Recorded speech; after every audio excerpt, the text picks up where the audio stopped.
con toda la disposición para continuar esta conversación y apoyar el debate en la medida que sea posible.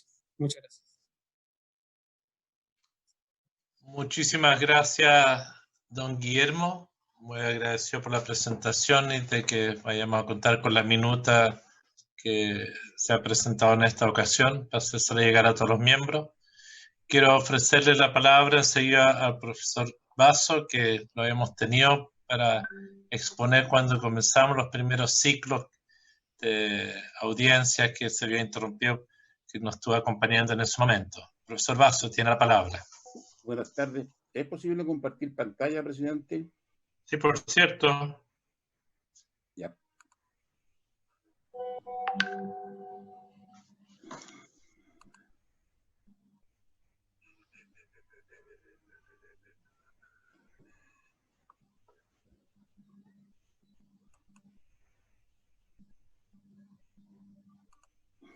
Ya, ahí estamos. Bueno, primero que nada le agradezco a la Comisión la posibilidad de exponer esta propuesta que hemos elaborado junto a la senadora Jimena Rincón. Lo primero es saber con exactitud cuáles son las variables que determinan los montos de las pensiones. Desde luego el nivel de remuneraciones, el porcentaje de cotización, el número de años cotizados, la densidad de cotización, es decir, la existencia o no de lagunas, y la rentabilidad de los fondos de pensiones. Estas son las principales variables que han sido analizadas permanentemente en los distintos estudios de los proyectos de ley. Pero tienen una particularidad: salvo la rentabilidad de los fondos de pensiones, ninguna de las otras variables permite una mejora de los actuales pensionados. Por más que se mejore el nivel de remuneración o los puntajes de cotización o lo que usted quiera, no van a mejorar. De ahí que hemos pensado en analizar una sexta variable, que es el método de cálculo actual de las pensiones. Hay que decir que este método de cálculo ha sido muy poco estudiado, no ha sido objeto de análisis y está prácticamente incambiado desde que se creó el sistema. Comencemos por ver cuál es el efecto que produce el cálculo del actual sistema. Tenemos aquí el caso real de un hombre de 69 años soltero y sin hijo que se pensionó en marzo de 2020, o sea, este mismo año, y como es normal, de acuerdo a la ley, recibió un certificado de oferta de pensiones de vejez. Y lo que muestro en este cuadro es la mejor oferta de retiro programado, que como ustedes pueden ver, está planificado que caiga sistemáticamente de 48,1 OF del año 2020 hasta llegar a un 62% de disminución. Y esta no es una situación que se dé en este ejemplo particular, sino que se da en todos los sistemas de retiro programado. Ahora, ¿por qué se produce esto? Es posible que el saldo de ahorro que le quede al pensionado en su cuenta vaya disminuyendo, de tal modo que necesariamente tenga que ir cayendo la pensión. Bueno, esto no es así. Si ustedes observan esta situación, resulta que si llamamos 100% el saldo de capital inicial, a los 5 años tiene un 83%, o sea, tiene un saldo extremadamente alto. Y a los 20 años va a tener todavía un 45% de su capital. Esta es una persona que es soltera, sin hijos, por lo tanto no tiene beneficiarios, o sea, personas a quienes financiar la pensión de sobrevivencia. Si muriese a los 79 años, espero que no sea así, tendría aún sin haber utilizado el 68% de su capital inicial, que pasaría directamente a herencia, siempre que tenga heredero, y si no, a beneficio fiscal. Estos dos elementos, por un lado, que hecho que vayan cayendo las pensiones sistemáticamente, y segundo, que exista permanentemente un alto saldo, no es una circunstancia especial de este caso, es una característica del modelo. Entremos entonces en el análisis de los factores que disminuyen el monto de las pensiones. El cálculo de las pensiones se hace finalmente igual que un crédito, considerando un capital, una tasa de interés y un plazo. Y de ahí se calcula el monto de la pensión, o sea, el pago en términos bancarios. Para el capital se le aplica un factor de ajuste que va disminuyendo anualmente el saldo capital respecto del cual se recalcula la pensión. Ustedes saben que en el caso de retiro programado, al cual nos estamos refiriendo, la pensión se recalcula todos los años. De manera que al momento que se cumple un año más, se revisa el capital disponible y se le extrae, a través de un factor de ajuste, una cantidad de recursos que va a parar a una cuenta de ahorro paralelo, que es para otro uso que no tengo tiempo de explicar. El segundo elemento es la tasa de interés. ¿Qué tasa de interés se utiliza en este caso? Se utiliza una tasa que establece la Superintendencia de Pensiones, una tasa de interés técnico retiro programado, le llaman, pero como veremos a continuación, esta subestima la rentabilidad a corto plazo de los fondos de pensiones. En este cuadro, en este gráfico, tenemos en azul la tasa de interés técnico de retiro programado establecido por la Superintendencia de Pensiones en el tiempo, y tenemos en rojo el promedio móvil de los 10 años, últimos 10 años, reales de la rentabilidad de los fondos de pensiones. Es clarísimo que aquí no ha habido nunca una intención de aproximar la rentabilidad de los fondos de pensiones. Ahora, déjeme detenerme un minuto en este tema que es extremadamente importante porque es uno de los cambios que debemos realizar en nuestra propuesta. ¿Qué dice el decreto de ley 3.500 respecto de la tasa de interés técnico de retiro programado? Dice lo siguiente, artículo 64, leo textual. Para el cálculo de esta tasa, se podrán considerar parámetros tales como la tasa implícita de las rentas vitalicias, el promedio de rentabilidad real de los fondos de pensiones y la tasa de interés de largo plazo vigente al momento del cálculo. Es decir, se deben considerar, y remarco ese verbo. El 11 de noviembre de 2016, el entonces superintendente de pensiones definía la tasa de interés técnico de este modo en un documento que es de público conocimiento. Dice, el objetivo fundamental de la tasa de interés técnico del retiro programado es reflejar las expectativas de retorno futuro de los fondos de pensiones. Perfecto. Eso no es lo que estamos viendo en este gráfico. Pero agrega, adicionalmente, es necesario que la tasa mantenga cierta alineación con la tasa de ventas de las rentas vitalicias, de manera de no distorsionar artificialmente la elección de modalidad de pensiones de los afiliados. Y aquí entramos en un conflicto porque es evidente que ambos objetivos no son compatibles. O trato de hacer la mejor tasa posible para mantener la rentabilidad de los fondos de pensiones, estimar adecuadamente la rentabilidad para el próximo año, porque los fondos de pensiones se recalculan todos los años, o bien me preocupo del largo plazo, que es el plazo en que utilizan la renta vitalicia. ¿Cuál ha sido el resultado práctico de esto? Tomemos el mismo ejemplo del hombre de 69 años, soltero y sin hijos. Junto con la oferta del retiro programado que está aquí en verde, recibió una oferta de renta vitalicia de 45,4 UF constante. Díganme ustedes, ¿quién elegiría algo distinto a la renta vitalicia? El único problema es que no todos tienen derecho a optar a una renta vitalicia porque se requiere un mínimo de ahorro disponible al momento de pensionarse. Pero claramente aquí ha habido una tendencia a favorecer a la renta vitalicia en desmedro del retiro programado, y esto es uno de los defectos que tenemos que resolver. Ya tenemos un problema con el capital, vía factor de ajuste, se le va disminuyendo el monto para calcular. Una tasa de interés técnico de retiro programado, que de retiro programado tiene poco porque estamos bien orientados a las rentas vitalicias. Y el tercer elemento en un cálculo de esta naturaleza es el plazo. Bueno, aquí es donde intervienen las famosas tablas de mortalidad, porque las tablas de mortalidad extienden anualmente el plazo respecto al cual se calculan las pensiones. Cada vez que una persona cumple un nuevo año, hay que recalcularle la pensión, pero se utiliza una nueva tabla que va extendiendo el plazo. Veamos esto en un caso concreto. Una persona, hombre, esta es una tabla para el caso de los varones, y a los 65 años decide pensionarse. Su cálculo, que está implícito en el uso de la tabla de mortalidad, no está explícito, está implícito, se hace hasta los 86 años. Cuando llega a los 70 se hace a los 87 años. Cuando llega a los 90 se está haciendo hasta los 95 años.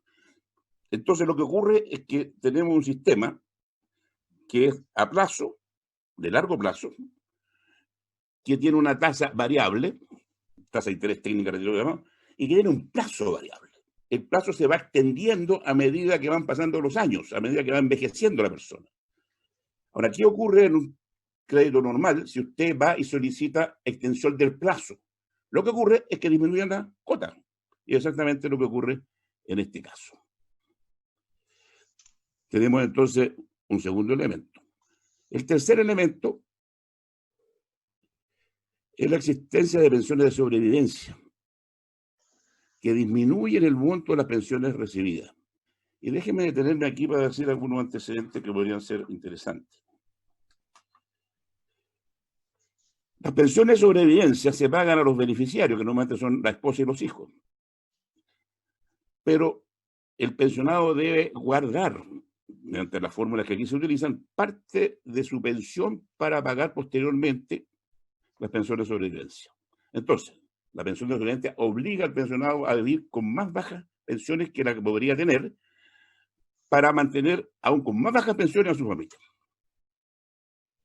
Ahora, tiene un defecto de origen. Si el pensionado es casado y tiene hijos, entonces su pensión va a ser más baja. Esto claramente no es una motivación al apoyo a la familia. Ahora, en último análisis, la pensión de sobrevivencia no es más que el pago en cuotas de la herencia, donde existe, para los que no están pensionados, no se paga en cuota, la herencia se entrega. Si usted, en lugar de ser un humilde pensionado, es una persona de mayores recursos y tiene su ahorro en fondo mutuo, entonces a su fallecimiento, todos los recursos en fondo mutuo inmediatamente se entregarán a la familia.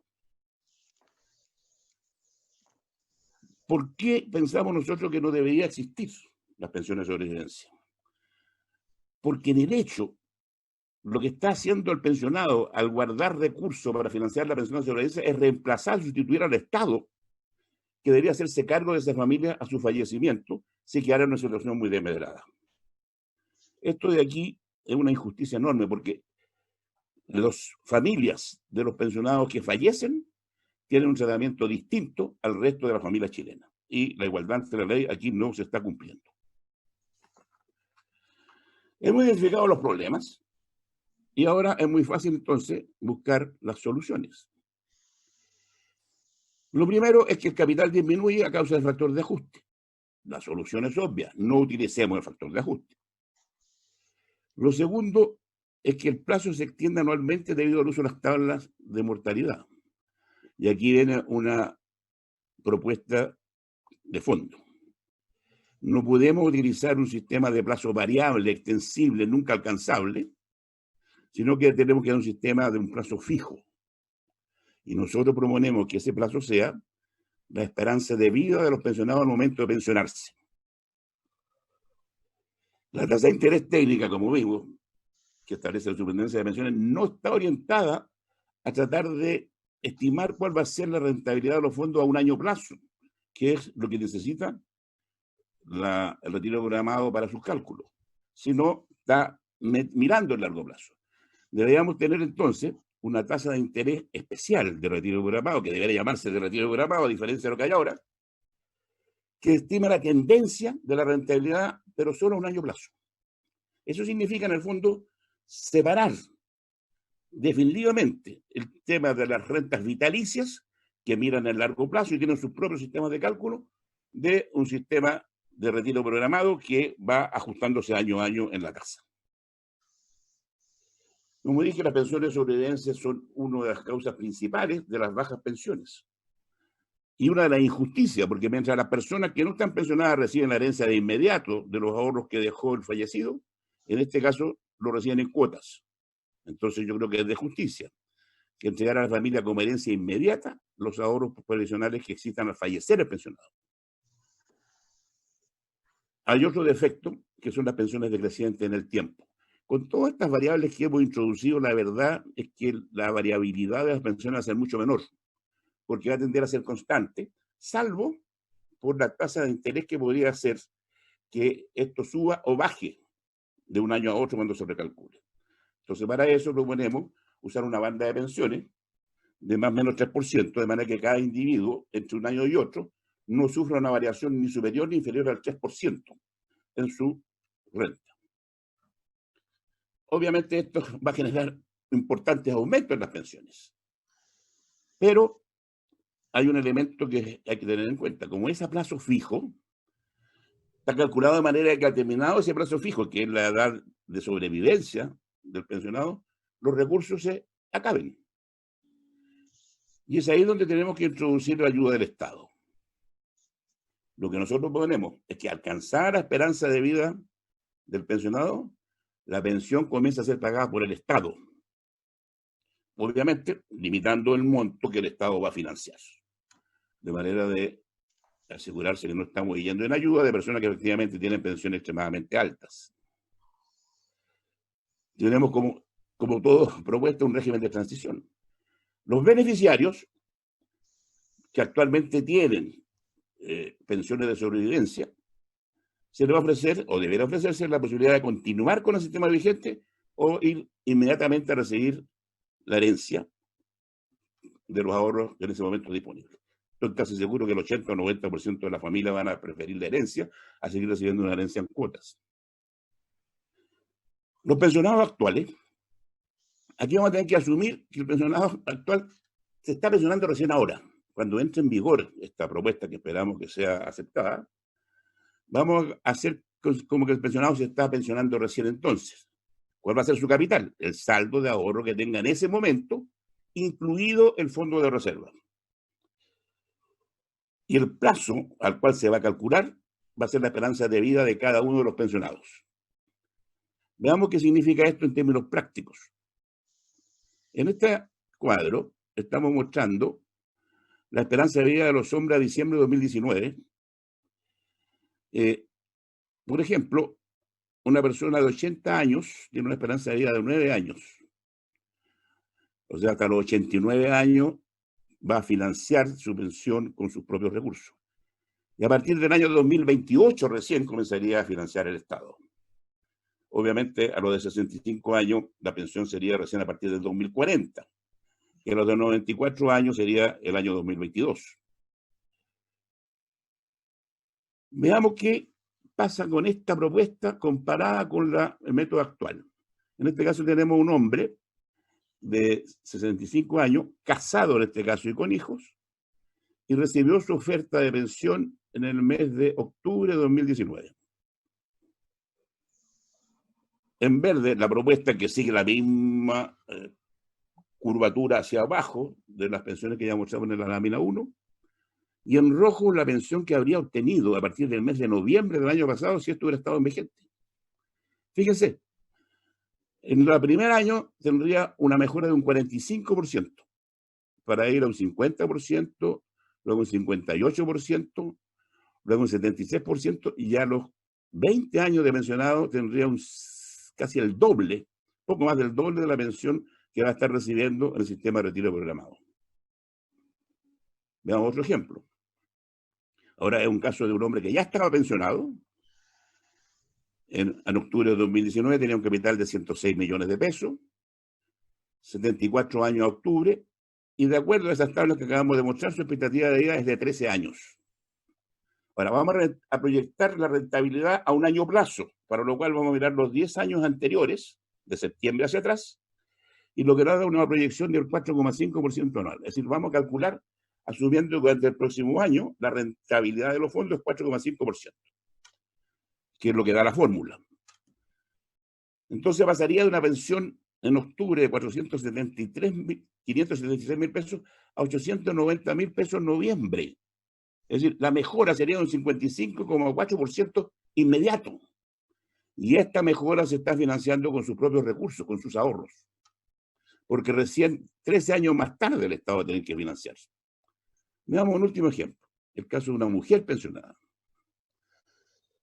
Tenía a octubre de 71 años, un capital de 84 millones, pero la esperanza de vida por ser mujer a los 70 millones es de 20 años.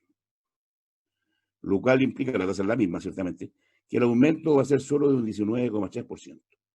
Y aquí tenemos un problema que deberemos resolver. Para efecto de mirar otra alternativa, colocamos en la última columna el mismo cálculo, asumiendo que se utiliza la esperanza de vida, la tabla de esperanza de vida de los hombres para las mujeres. En vez de 20 se pasa a 16 años, y en ese momento la mejora es de un 38,1%. Este es un tema esencial que tenemos que considerar en los cálculos, pero que nosotros no hemos puesto en lo que sigue, que es el cálculo de los costos, Pero pienso, y pensamos con Jimena, la senadora Rincón, que debiera irse a un sistema unisex, es decir, a una sola tabla de mortalidad común, de manera que de alguna manera los hombres estén subvencionando las pensiones de las mujeres, lo cual es de absolutamente equidad.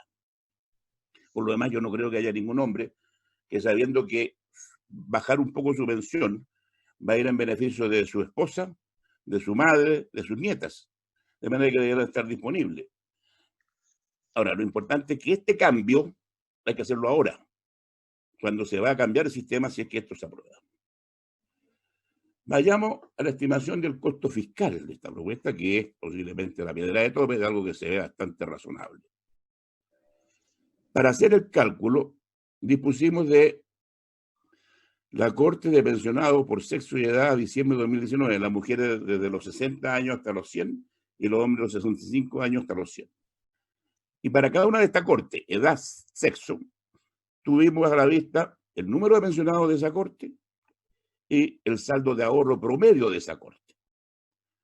Con estos antecedentes, nosotros, usando las tablas de mortalidad, no voy a entrar en detalle del cálculo técnico, pero quiero que tengan una idea de cómo se hace, nosotros podemos ver cómo van a evolucionar cada una de estas cortes. Tomo la corte de los 65 años varones y va a ir decreciendo en el tiempo porque van a ir falleciendo. Entonces voy a saber exactamente, por la tabla de mortalidad vigente, cómo va disminuyendo la cantidad de pensionados en el futuro. Como conozco la cantidad de pensionados y conozco para cada cohorte su esperanza de vida, entonces puedo determinar cuántos son los pensionados que tienen su esperanza de vida o más, a una edad igual a la esperanza de vida o mayor, a los cuales el Estado tiene que financiar. Ahora, utilizando el ahorro promedio de cada clúster, de cada cohorte, es posible, usando la aritmética financiera estándar, dado el capital, conocida la tasa y el plazo, calcular cuál va a ser la nueva pensión. De hecho, sale con una simple función Excel. Y con esas dos cosas, sabiendo cuántos son los pensionados a los cuales va a haber que pagarle y cuál es lo que hay que pagarle a cada uno, se calcula el costo anual para el Estado, que se muestra en la lámina siguiente. Fíjense ustedes, esto es el costo anual, y quiero ser clarísimo, de financiar la cohorte de pensionados a diciembre de 2019. Esto no está tomando en cuenta los pensionados futuros que van a entrar en 2020, 2021 y 2022. Si ustedes se dan cuenta, los primeros años prácticamente es nada. Al 2030, apenas el Estado va a tener que gastar 25,8 millones de dólares.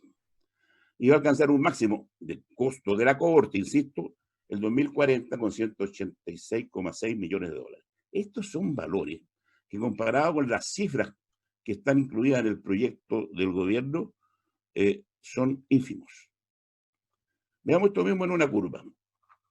Esta es la curva de financiamiento futuro o de costo futuro para el Estado de financiar la corte que teníamos en diciembre de 2019, que sería el punto de partida. No llegamos nunca a los 200.000 dólares. Ahora bien, a partir del año 2020 van a sumarse nuevas cortes. El 88% de los nuevos pensionados, de acuerdo a la estadística que he revisado, tienen 65 años o menos de los nuevos pensionados. Eso significa que van a cumplir su esperanza de vida el 2041 o después. Entonces, la corte del 2020 esencialmente va a modificar el año 2041. La del 2021, la del 2042, y así sucesivamente. No es posible calcular esto hoy día con la precisión que lo he hecho en el caso de la Corte del 2019, donde conocemos todos los datos. Por lo tanto, esta es una estimación que solo puede fallar si es que la estimación de la longevidad está mala, y eso no depende más que de lo que la superintendencia ha definido, o por la variación de las tasas de rentabilidad. Si la rentabilidad baja, como es posible, va a ir bajando esta curva. Entonces, ¿qué necesitaríamos para calcular la proyección más allá del 2040? Necesitaríamos, primero, saber cuántas personas se van a pensionar en cada año a partir del 2020. Segundo, conocer cuál va a ser su saldo de pensión promedio en cada año a partir del año 2020. Tercero, tener estimaciones de cuál va a ser la tasa de rentabilidad de los fondos del año 2020 en adelante. Son variables que no son posibles de predecir. Pero lo que sí me queda claro es que esto se trata de un fenómeno continuo y uno no podría esperar que de un año a otro hubiera un crecimiento abrupto de cualquiera de estas tres variables, de manera que la tendencia va a ser a un aumento lento, constante. Finalmente quiero decir lo siguiente. ¿En qué administración? Yo tuve la suerte de ser vicerrector de la Universidad de Chile e incluso después, posteriormente, fui gerente de empresa. Para una persona que tiene que administrar recursos, tener un horizonte cierto o cuasi cierto de 20 años plazo es una bendición. El Estado de Chile, con este tipo de cálculo, va a saber a 20 años plazo cuál es el costo que tendrá que incurrir en el año 2040. Y cuando termine el año 2020, va a saber cuál va a ser el costo del año 2041. Si el costo comenzara a crecer en demasía, entonces nosotros tenemos dos variables que nos permiten controlar el costo. Una es natural del sistema. Como estamos utilizando la esperanza de vida, y esta esperanza de vida va a ir aumentando a medida que pasen los años, eso automáticamente va a tender a hacer que las pensiones sean más bajas. Y la segunda variable es el máximo que el Estado puede pagar. Es una variable de ajuste que se puede cambiar. Finalmente yo les digo, no existe ningún modelo, y perdónenme aquí que aproveche mi estudio, capaz de predecir el futuro de un grupo humano sin ninguna variación en el tiempo. El modelo actual ha durado más de 40 años y ha tenido falencias graves. Este nuevo modelo que proponemos puede durar 40 años más. Y si entre medio es necesario hacer ajustes, lo podemos hacer. Pero lo que no podemos hacer es condenar a los actuales pensionados a rentas misérrimas por la eventualidad que en el año 2080 el costo del Estado sea muy alto. Finalmente, expresemos cuáles son los beneficios de la propuesta. Esta es la última lámina, presidente. Lo primero, produce una inmediata mejora de las pensiones actuales, del orden del 50% en promedio, que es lo que hemos calculado. Y el pago también inmediato de la herencia de todos los beneficiarios. En segundo lugar, tiene un bajo costo para el Estado, se financia los primeros años con recursos propios de los pensionados. El costo fiscal acumulado de los próximos 10 años, del 2020 al 2029, es apenas de 40,3 millones de dólares. O sea, invirtiendo 40,3 millones de dólares el Estado durante los próximos 10 años, vamos a tener mejora del 50% de las pensiones y una entrega inmediata de la herencia a la gente. Esto va a inyectar recursos frescos en la economía, porque van a aumentar las pensiones y se van a pagar la herencia. Y vamos a disponer de más tiempo para discutir la reforma de pensiones, porque esta materia apunta exclusivamente a aquel aspecto de la ley que es más débil, que es la solución a las bajas pensiones hoy. Esto mejora hoy día las bajas pensiones con mejoras sustantivas. Y hay que tener presente, con esto termino, presidente, que son muchos los pensionados que, además de sus pensiones misérrimas, tenían otros ingresos que los han perdido a causa de la pandemia. De modo que sería bastante oportuno que dentro del contexto de las ayudas que el Estado está prestando, ayude a los pensionados entregándoles pensiones más altas con sus propios recursos. Gracias, presidente. Muchas gracias, profesor Vaso. Quiero agradecerle su presentación, pedir que dejen la presentación, por cierto. Muchas gracias. Quiero ofrecerle la palabra al representante de Senda, entiendo, está Manuel Riesco. Nos está acompañando para ofrecerle la palabra. Sí, presidente, está don Manuel Riesco y también está